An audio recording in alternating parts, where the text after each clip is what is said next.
It was the year 1823. In a quiet coastal town of Charleston, South Carolina, the sound of horse carriages and the smell of salt from the ocean filled the air. Among the grand estates that lined the streets stood the house of a wealthy merchant named Edward Whitmore, a man known for his sharp business mind and cold heart. Edward's only son, Jonathan, had just turned 21. He was educated in Europe, fluent in French and Latin, and destined to inherit everything his father owned. But Jonathan had something his father never did, a heart that could feel. One summer evening, as the sun melted into the horizon, Jonathan returned home from his studies abroad. He walked through the gardens he had left behind as a boy, the air thick with the scent of magnolia blossoms, and that's when he saw her. Evelyn, the young woman tending to the flowers near the fountain.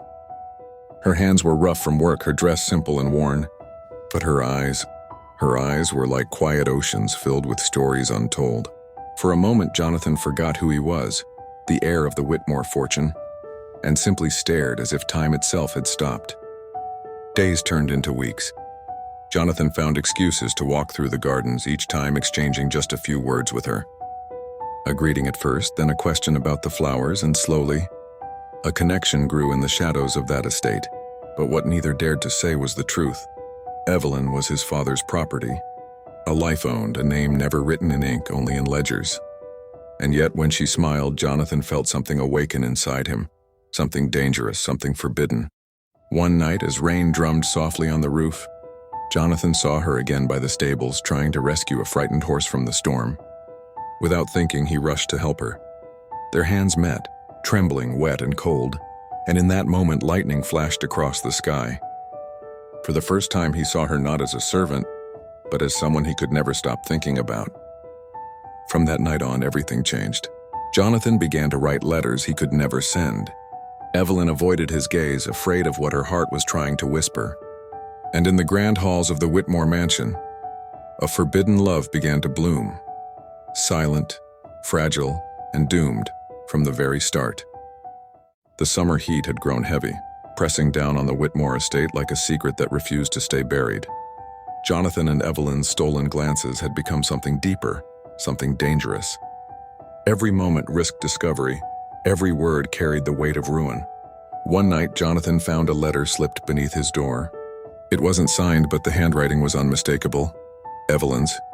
"Meet me by the old chapel after midnight," it said. The old chapel stood on the edge of the property, long abandoned, with ivy crawling up its cracked stone walls. When Jonathan arrived, lantern in hand, he saw her silhouette, trembling, frightened. "Jonathan," she whispered, "your father, he knows." His heart stopped. Edward Whitmore was not a man of forgiveness. If he even suspected that his son had fallen in love with someone beneath his class, worse, a servant, the consequences would be devastating. "He plans to sell me," she said, her voice breaking. "To settle a debt tomorrow." Jonathan's world shattered.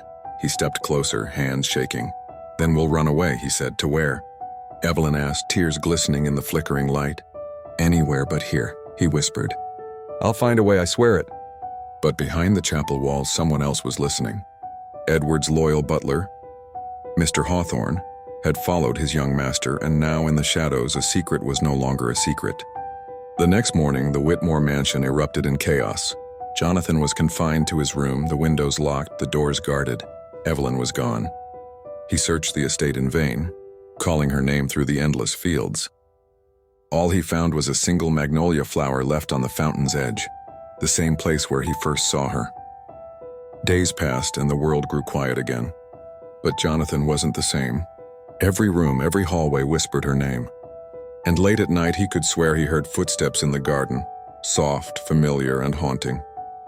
And so began the descent, not just of a man losing his love, but of a soul consumed by the ghost of what could never be. Autumn came, painting the Whitmore estate in shades of gold and sorrow.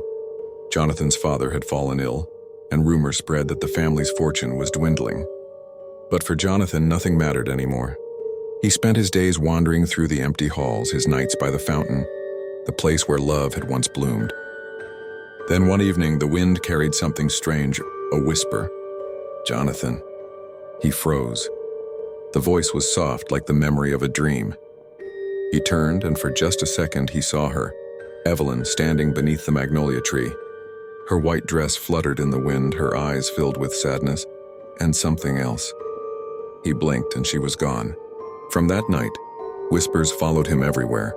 Doors creaked open, candles flickered when no wind blew, and the air carried her scent, magnolia and rain. Servants began to leave the mansion, whispering that the house was cursed, but Jonathan didn't care. If it meant being closer to her, even as a ghost, and he would stay. Then came the storm. The night thunder split the sky, and Jonathan, drawn by something he couldn't explain, walked out into the garden. Lightning flashed, and there she was again, Evelyn by the fountain. "Why did you leave me?" he cried, his voice breaking through the rain. "I never did," she whispered. "You were the one who stayed behind." She stepped closer, her hand cold as mist, and pressed a magnolia flower into his palm. "When the morning comes," she said, "you'll find peace."